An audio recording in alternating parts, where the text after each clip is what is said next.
Bonjour à toutes et à tous et bienvenue à ce nouveau Good Morning Market. Nous sommes le lundi 18 mai 2020 et en ce début d'une nouvelle semaine, les indices asiatiques se négocient en territoire positif avec le Nikkei qui gagne 0,5%, le Kospi coréen qui gagne 0,7% et le S&P ASX 200 australien progresse d'1,3%.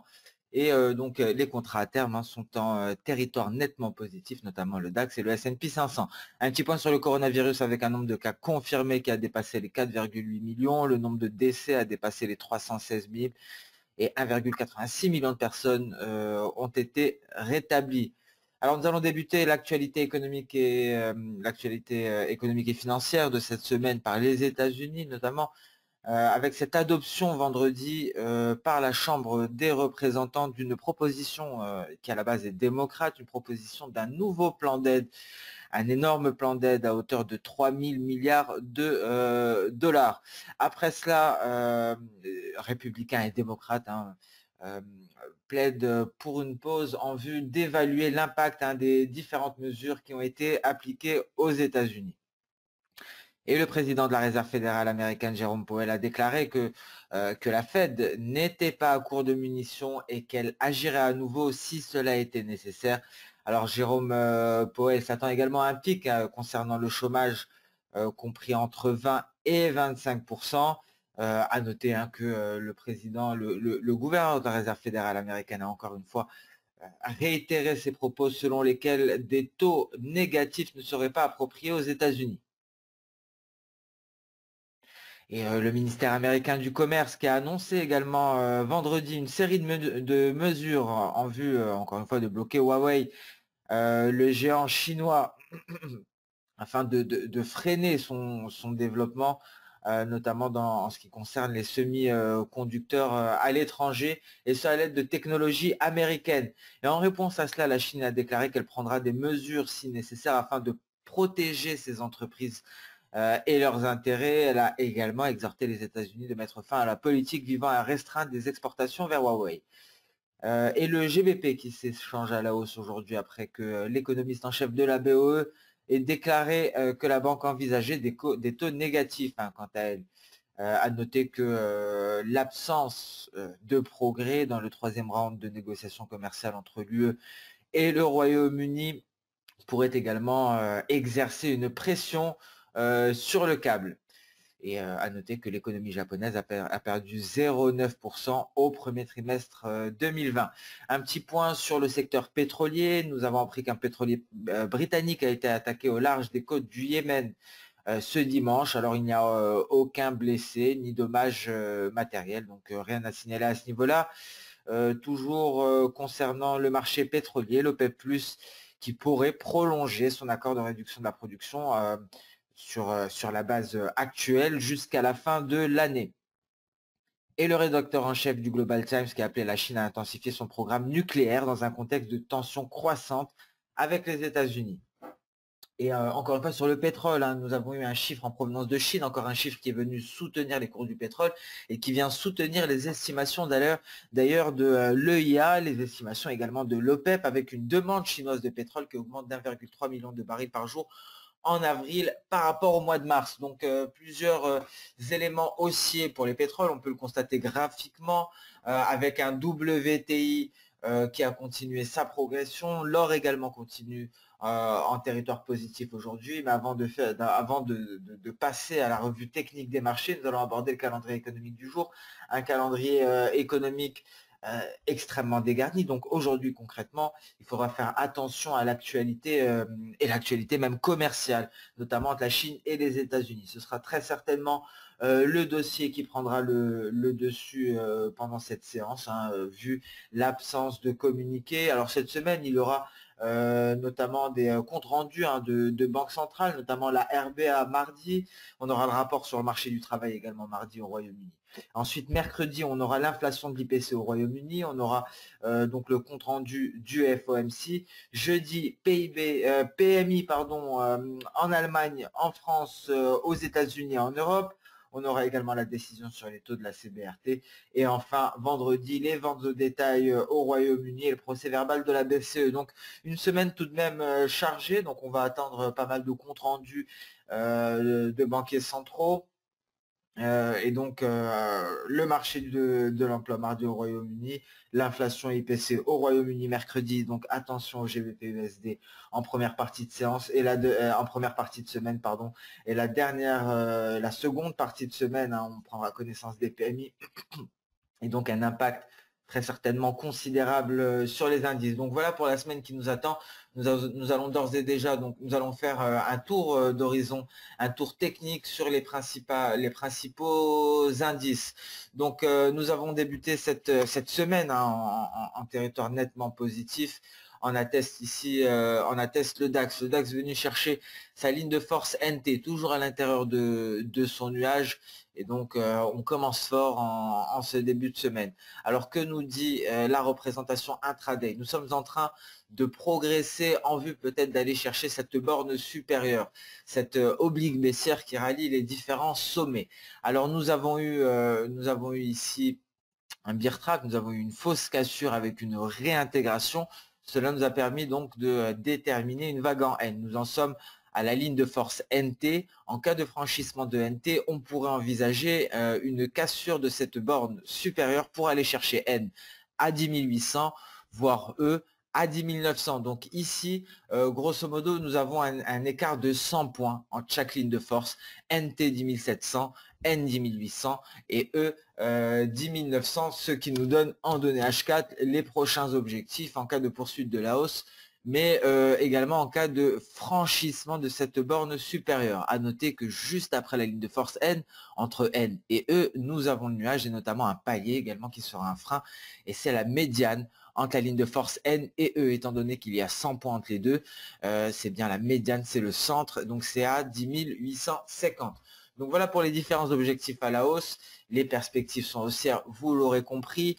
En cas de franchissement ultime et de sortie du nuage par le haut et franchissement ultime de E, ce serait peut-être pour tenter un pullback sur cette speedline, la speedline F3. On en est bien loin pour l'instant, nous sommes en test des 10 700 points. On pourrait invalider, on pourrait donc se replier suite à ce test et tout franchissement des 10 575 nous permettrait d'envisager un retour vers cette oblique haussière, mais des perspectives qui restent haussières pour le moment sur le DAX en données H4.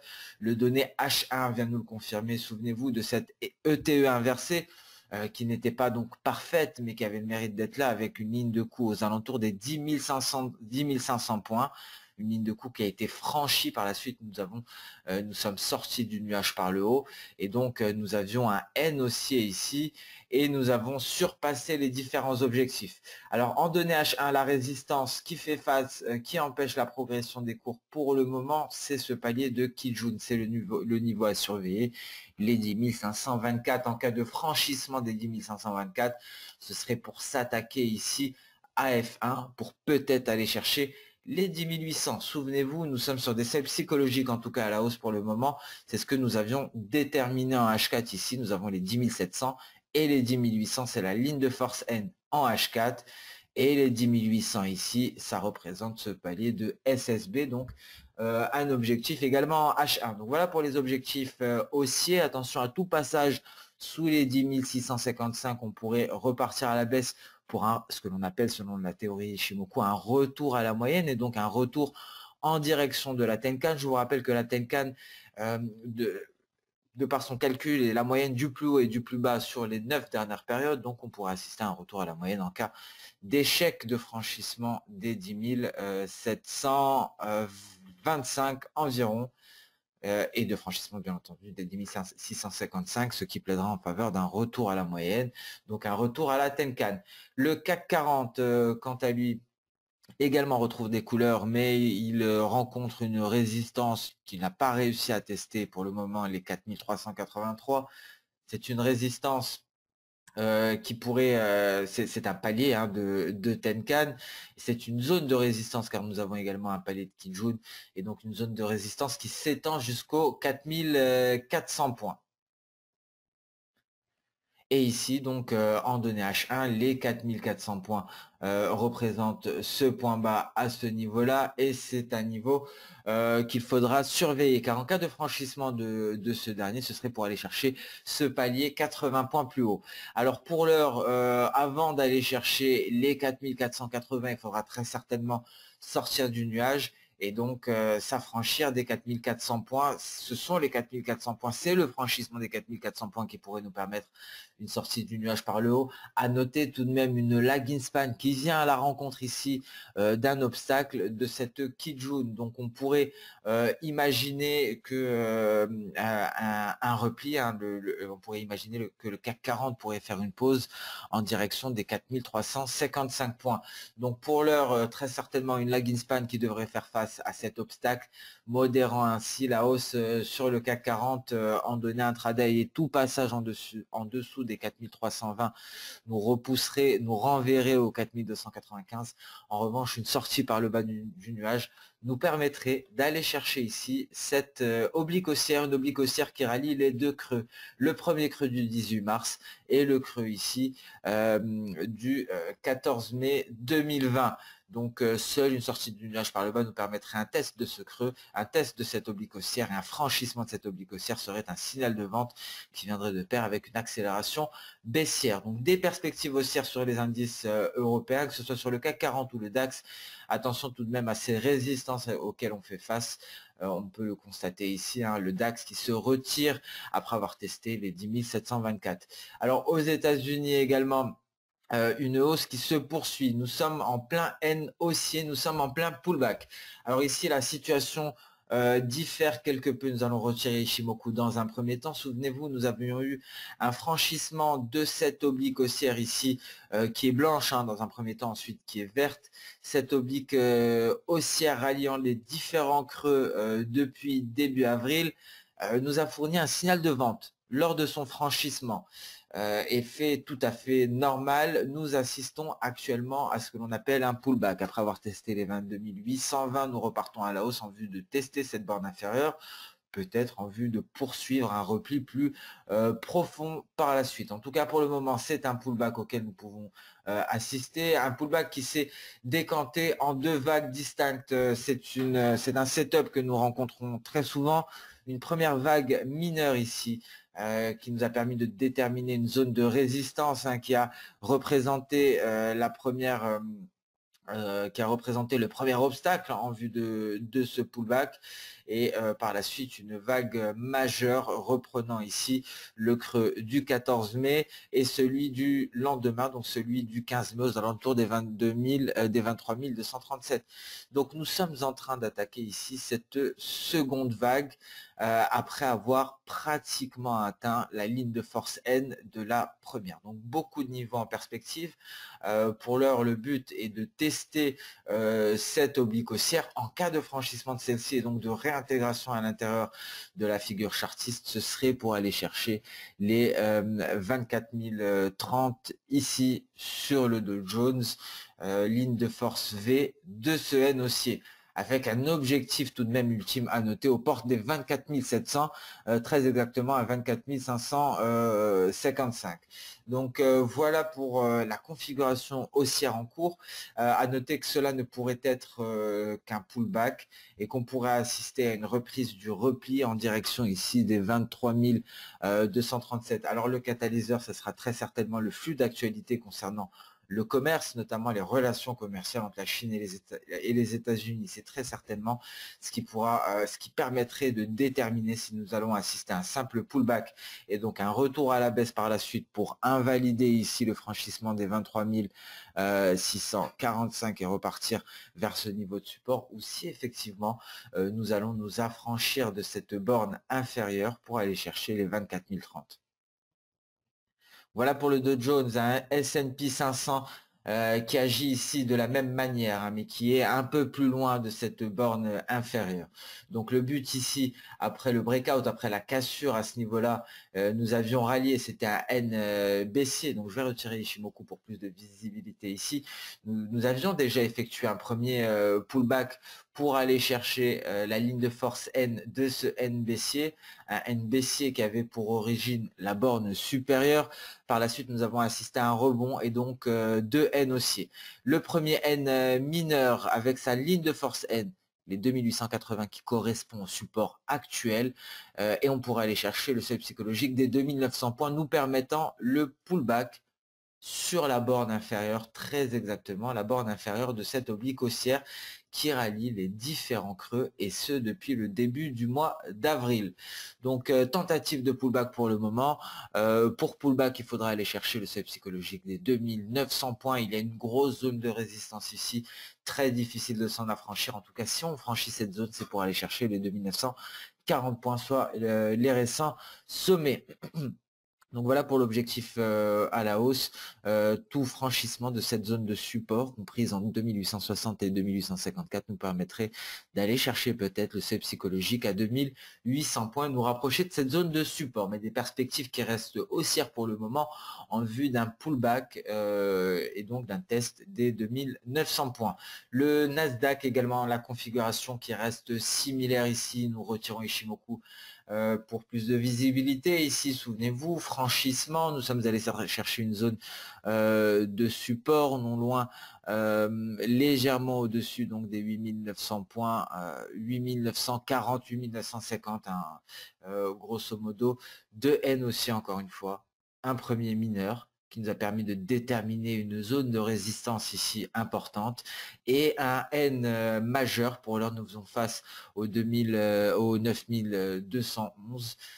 La ligne de force N, seul un franchissement de celle-ci nous permettrait d'envisager un pullback. Un pullback vers quoi? Ici, c'est un pullback vers F3, donc vers des speedlines qui ayant débuté à la fin du mois de mars, très exactement le 23 mars. Donc voilà pour le Nasdaq. Un Nasdaq également qui fait face à une résistance. Tout franchissement de celle-ci nous permettrait d'envisager un test des 9275 et plus particulièrement d'F3. Et donc en données journalières, un Nasdaq qui reste extrêmement élevé, malgré un repli, on peut le constater, c'est un retour à la moyenne encore une fois. Nous étions éloignés de la lagging spot de la Tenkan. En données journalières, nous sommes revenus dessus et celle-ci accompagne les cours actuellement. Elle les accompagne dans leur hausse et on peut le remarquer, hein, depuis très exactement le 21 avril, la Tenkan est un support extrêmement fiable. Le moment où nous en sommes éloignés en vue de tester cette oblique haussière, nous sommes très vite revenus au contact de celle-ci qui nous accompagne à présent à la hausse sur le Nasdaq. Le Dow Jones, lui, tente une sortie de son nuage par le haut en données journalières. Attention à la moyenne des lignes de force N et NT qui pourrait faire office de résistance et invalider cette sortie de nuage, et le S&P 500 qui fait encore une fois face aux 2900 points, très exactement à ce niveau de support qui avait permis également un retour à la moyenne en journalier sur le S&P 500. Donc voilà pour la vision journalière. Nous allons passer sans plus tarder sur les matières premières et le gold donc qui poursuit à la hausse après la sortie de son triangle symétrique. La situation technique intraday sur le gold est également très intéressante. Nous avons plusieurs vagues qui sont en train de se déployer, qui s'étaient déployées au préalable. Très rapidement, nous allons faire un point technique. Souvenez-vous de cette vague haussière qui nous avait permis de quadriller notre triangle symétrique, d'avoir les différents niveaux de celui-ci. Donc voilà ce N haussier, voilà les projections de Soda de ce N haussier. C'est ce qui nous avait permis de quadriller les cours à l'intérieur de notre triangle symétrique. Et comme d'habitude, avant la sortie du triangle symétrique, un N haussier s'est formé et ce sont les lignes de force de ce N haussier qui nous ont permis de déterminer les différents objectifs. Nous allons zoomer à nouveau pour plus de précision. Tout d'abord, ce N haussier, celui qui nous a fourni l'impulsion haussière, la jambe haussière qui nous a permis de sortir du haut, de sortir de ce triangle symétrique. Donc ce N haussier a déjà validé tous ses objectifs, hein. L'ultime objectif était la ligne de force E, et donc une ligne de force E à 1760 $. Celle-ci vient d'être surpassée et ainsi nous avons le N haussier également qui sort, qui nous permet la sortie de nuages, et c'est sur ces niveaux que nous sommes actuellement, les niveaux en vert très exactement. Le support est à présent à 1757.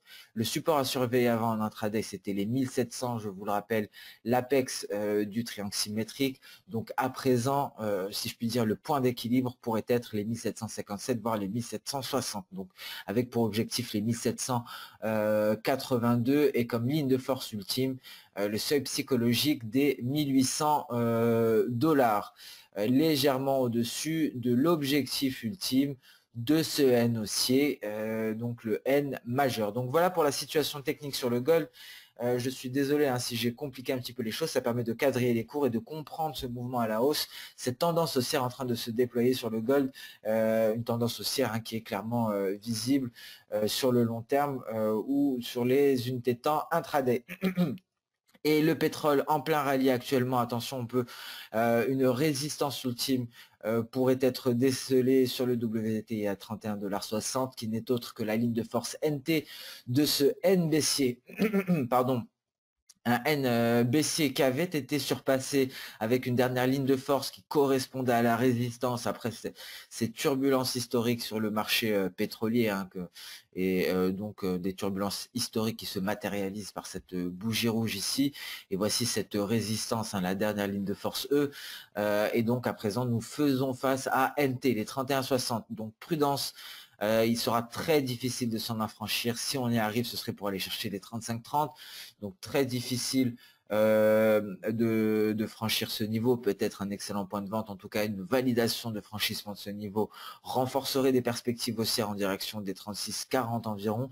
Nous allons nous intéresser à la situation en intraday ici. Donc nous sommes largement au-dessus de cette zone qui pouvait être déterminée comme une zone de vente, mais les éléments fondamentaux dont nous avons pris connaissance, notamment la hausse de la demande en Chine, ont propulsé le WTI. Je vous rappelle que seules des réelles améliorations d'un point de vue de la demande permettraient de soutenir les cours, et c'est ce dont nous avons pris connaissance en provenance de Chine.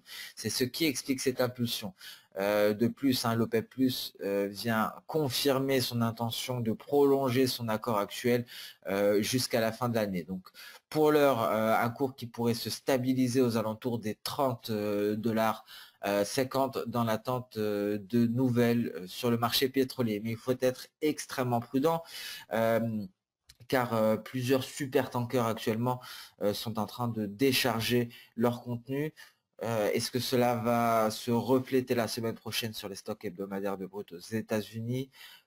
Pour l'heure, je pense que oui, mais nous allons en reparler au cours de la semaine pour essayer de déterminer si les niveaux actuels et si le support majeur de cette semaine, les 30,50 $, serait un bon point d'achat ou un bon point de vente. Pour l'heure, les nouvelles sont encourageantes. Les fondamentaux, notamment la demande en provenance de Chine et les annonces de l'OPEP+, permettent de soutenir les cours du WTI et de le maintenir sur ce nouveau support, ce nouveau point d'équilibre à 30,50 $. Et nous allons nous intéresser au café hein, lors de cette semaine. Alors le café est complètement neutre, donc ici un graphique que je vous ai préparé. Je pense vous faire un point plus détaillé sur le café car je pense qu'une impulsion haussière se prépare et nous avons connu ça hein, il y a un peu moins d'un an, et c'est quelque chose que nous pourrions connaître à nouveau. Et donc je vous prépare un graphique sur le café en vue de l'analyser dans le détail. Le café qui est actuellement relativement neutre. Hein, nous sommes en dessous du nuage, mais nous sommes relativement neutres. Lors d'une analyse plus poussée, nous allons essayer de quadriller les cours du café et essayer de déterminer des seuils de déclenchement du scénario haussier. Donc pour l'heure, on ne touche pas au café. Le café qui est soumis aux fluctuations historiques de l'USD-BRL, l'USD-BRL qui marque des sommets historiques. Vous voyez, le SDBRL qui maintient une tendance haussière à fort momentum car il arrive à sauvegarder F2.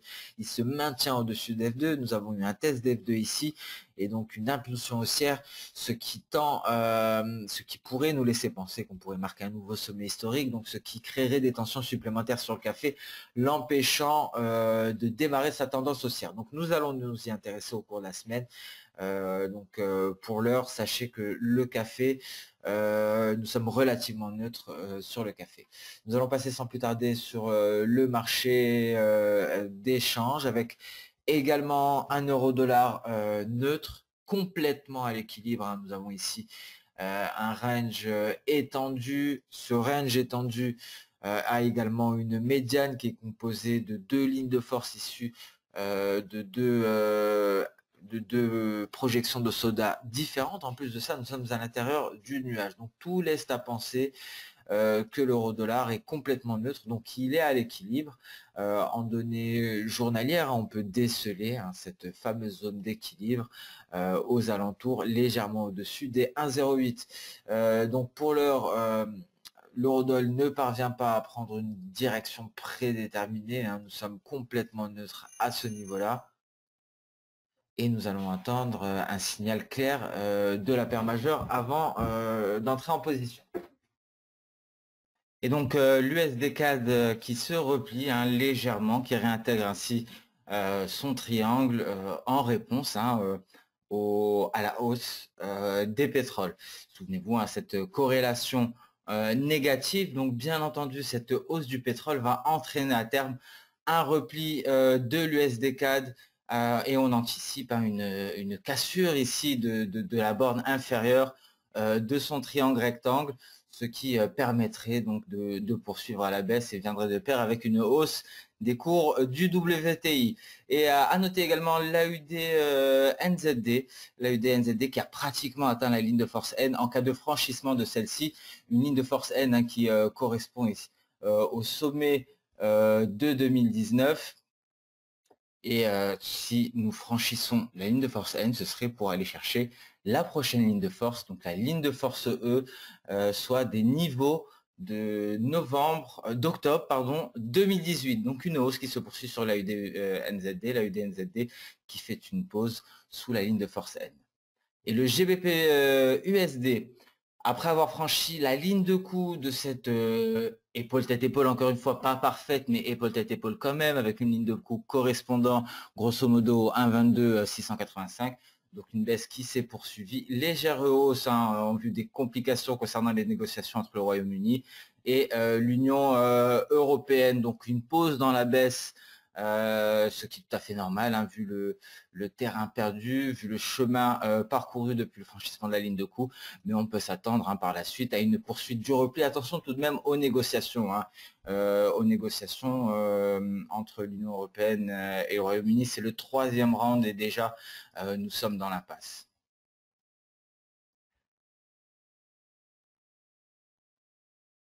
Alors ce Good Morning Market touche à sa fin. Je vous remercie d'avoir suivi avec attention. Je vous donne rendez-vous dès demain pour le prochain Good Morning Market. En attendant, je vous souhaite bon courage et bonne chance pour cette première séance de la semaine. Au revoir.